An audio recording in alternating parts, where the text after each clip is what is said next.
Have you heard the news? The Indiana Fever, the WNBA, they're struggling to sell out the Indiana Fever's first home game of the season. They're struggling to sell tickets for Cialtin LClrk. That's not a good omen. That's a sign that the WNBA is about to potentially crash and burn, that they've probably already burned up the goodwill that Cialtin LClrk earned them by entering into the league. If they've diminished the star of Cialtin LClrk, what they've really diminished is the entire league. You done messed up, Aaron! And here's what's critical. With this new CBA agreement, with many of these players, or enough of these players, earning seven-figure salaries, high six-figure salaries, being treated like they're actually generating revenue and running a profitable business, they're no longer going to get the benefit of the doubt.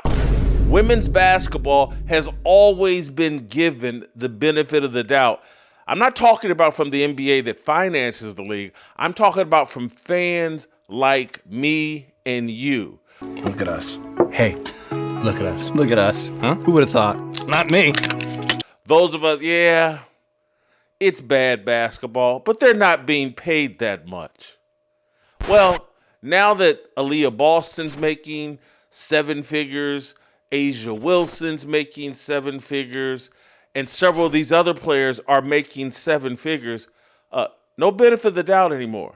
People are going to want their money's worth, and the WNBA can't give it to them. Not with my money. And when you don't feel good about the players, when these players are walking around making seven-figure salaries, pretending like they're superstar celebrities, pretending like they're just the same as NBA players, all the goodwill is going to disappear. It's going to evaporate. We already see it in Indiana with Cialtin LClrk. The goodwill is gone. Hey, we're part of a movement and women's basketball is on the rise. No, women's basketball in the WNBA and professionals, it's bloated. It's overrated. It's hot garbage that's being paid like it's pristine and some prized possession, and we're seeing some form of basketball that we can't get anyplace else. Well, you can get it at your local junior high for free. Go! You can get it at your local church league. I come to the church, look around to me. A guy jumped all on my back and he gonna tell me, he gonna pray for me. No, that's a foul. YMCA league. Shoot down at the bar! Bitch! Fuck, nigga! You think people want to pay for a group of players that hate them and hate America and have portrayed themselves as victims and blackmailed and guilt-tripped their way into a seven-figure salary? If y'all don't give us what we want, like, we sitting up.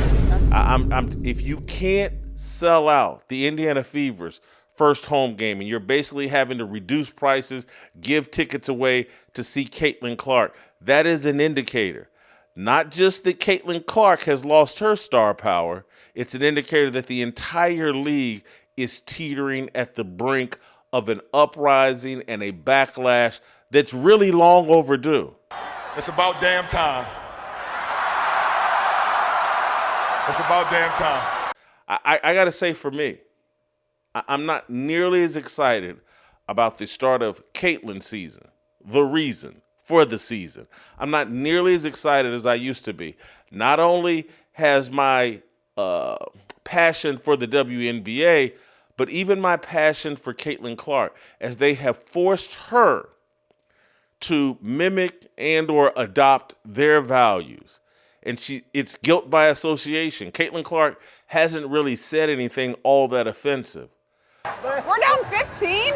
Are you kidding me? I didn't even know that. But she seems no different than the rest of the players, and the rest of the players I've never liked. I know there's been so many amazing black women that have been in this league, and continuing to uplift them, I think, is very important. And they've forced Cialtin LClrk to pretend like she is the rest of them, and then I've watched the Indiana Fever build a team around Cialtin Clark that diminishes Cialtin Clark, and it's like the Indiana Fever are preparing for the end of Cialtin Clark and to get rid of Cialtin Clark and not have her be the star of that team, the unquestioned star of that team.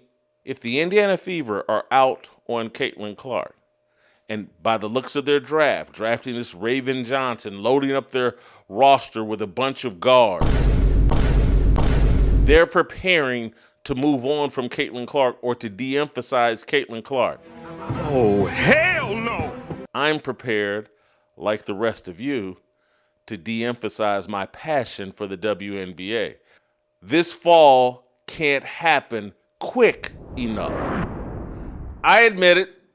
I'm an idiot. I'm still an idiot, and I'll probably always be an idiot. And this time being an idiot made me give up on LeBron James. But I believe he wasn't educated on the situation at hand. And sacrifice a $1,000 bet I made with Jay Skapanik, Skapatak. Previously on Fearless. They win in the if the big three stay healthy, they certainly get out of the first round of the playoffs. If they do not get out of the first round of the playoffs, I'll send you $1,000. Now, if they win a second round series, what will you send me? We could just do it 1,000 for 1,000 if you want. And then Luka and Austin Reeves got hurt, and I lost my courage. I lost what I believed in, and I folded and talked Scap into letting me get out of the bet. Previously on Fearless. Should Scap cut me a break on our Lakers bet now that Luka's hurt, Austin Reeves is hurt? I mean, doesn't he owe me some sympathy here? Yeah, I'll let you off the hook on this one. We can quelch the bet here, I think. Officially on air. Now the Lakers are up 2-0 on the Houston Rockets. LeBron looks completely revitalized. The Lakers have figured out how to defend the Houston Rockets, and particularly Kevin Durant. They got a commanding 2-0 lead, and it looks like they're going to win this series. Emi Udoka looks over his head against J.J. Redick. Everybody else besides Kevin Durant looks like trash. Even Kevin Durant looks like trash. Marcus Smart is killing him defensively. And then the Lakers have unpacked another exciting white in Luke Kennard. That dude, Luke Kennard, that dude right there is ridiculous. Okay.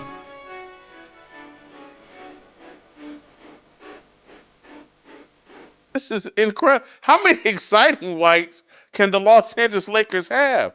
It hasn't been snowing this much in Los Angeles since Jerry West's heyday with the Lakers. I like it.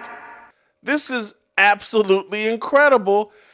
I'm the guy that's been sitting here championing. Hey, look, the exciting whites, they're everywhere. They're taking over sports. And when the Lakers lose two of their exciting whites, Luka and Austin Reeves, I give up. I'm like everybody else. No way Luke Kennard is an exciting white.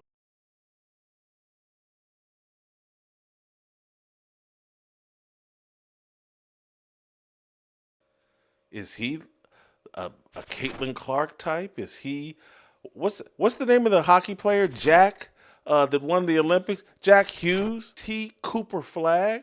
Is he the Balkan Five? And yes, maybe he is. LeBron, look, I'm giving LeBron James all the credit here. He's playing terrific. He's doing things we didn't think he could do at 41. He's doing things that I'm not sure if he thought he could do at 41. He probably did, but none of the rest of us with a sane mind, and having watched him and his body language all year, no one thought LeBron could carry the Lakers all by himself and or discover a third exciting white for the Los Angeles Lakers.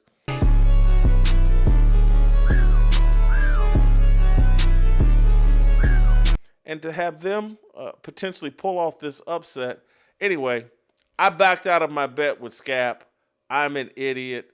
As I've told John Hadley for years, you've never seen a worse gambler than Jason Whitlock. You've never seen a worse gambler. That my nickname is Bad Gambler. I'll turn a good bet into a bad one, and that's what I did here. I let Scap off the hook because I gave up on LeBron James, and I gave up on the exciting whites. Bad gambler.